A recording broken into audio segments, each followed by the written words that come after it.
El papel de los psicólogos es variado. En una fosa común trabajamos en 3 momentos: antes de la exhumación, durante la exhumación y después de la exhumación.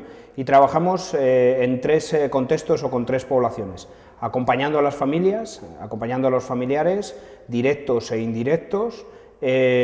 Trabajamos también con los equipos de intervención, acompañando a los equipos de intervención, y trabajamos también en lo que llamamos la dimensión social, en que la fosa sea un espacio de aprendizaje, un espacio en el que todas las personas que están en su entorno, las asociaciones, las personas claves del pueblo donde se está haciendo la exhumación, se den por enteradas y también puedan acercarse a la exhumación, a conocer qué es lo que está ocurriendo. Incluso favorecemos que pueda haber visitas, ¿no? En el antes lo que hacemos es preparar las expectativas, fundamentalmente de los familiares. ¿Qué es lo que me voy a encontrar? ¿Cómo me lo voy a encontrar? Hacemos intermediación también entre familiares que pueden no estar de acuerdo en cómo se va a enfocar el proceso, y entre familias, digamos, dentro de la propia familia y entre las distintas familias. A pie de fosa acompañamos los procesos emocionales que se están dando sin duda. Incluso lo que hemos hecho muchas veces es cuantificar qué procesos emocionales se están dando, clarificar que no hay odio, que no hay rencor, que son procesos positivos, que a las familias les sirven para cerrar una herida, para cerrar el duelo. Durante la excavación también recepcionamos a otras familias que vienen de otros sitios y que vienen a contar su historia, y que vienen también a darnos nuevas pistas sobre nuevas ubicaciones.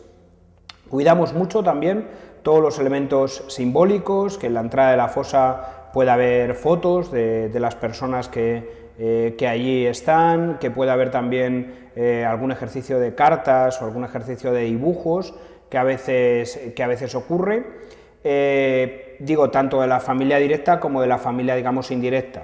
Facilitamos que haya determinados parones en la exhumación para explicar a las personas que están allí y también a los que están trabajando cómo está funcionando la exhumación, en qué momento estamos, incluso si es relevante que se pueda parar la exhumación para escuchar a un determinado familiar al que tomarle testimonio a pie de fosa.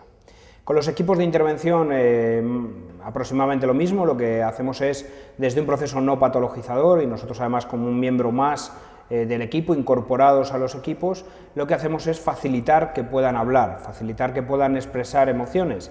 No hay que olvidar que en muchos casos las exhumaciones las hacen a veces estudiantes o a veces arqueólogos, y no tienen, digamos, la misma frecuencia que encontrarse unos huesos de hace unos años, con signos evidentes de violencia, con una presión también en el entorno de familias e incluso de medios de comunicación importante. Lo que pretendemos es facilitarles la posibilidad de hablar.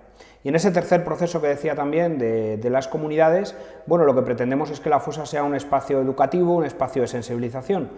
Quizás dentro de los distintos tipos de fosas, o las fosas intensivas o las fosas que se extienden más en el tiempo, ¿no? Lo que tratamos es que las asociaciones del contexto, que los informantes clave, desde los políticos hasta los sacerdotes, hasta los profesores de instituto, de escuela, conozcan que ahí se está desarrollando una exhumación, se les den las explicaciones adecuadas y puedan acercarse.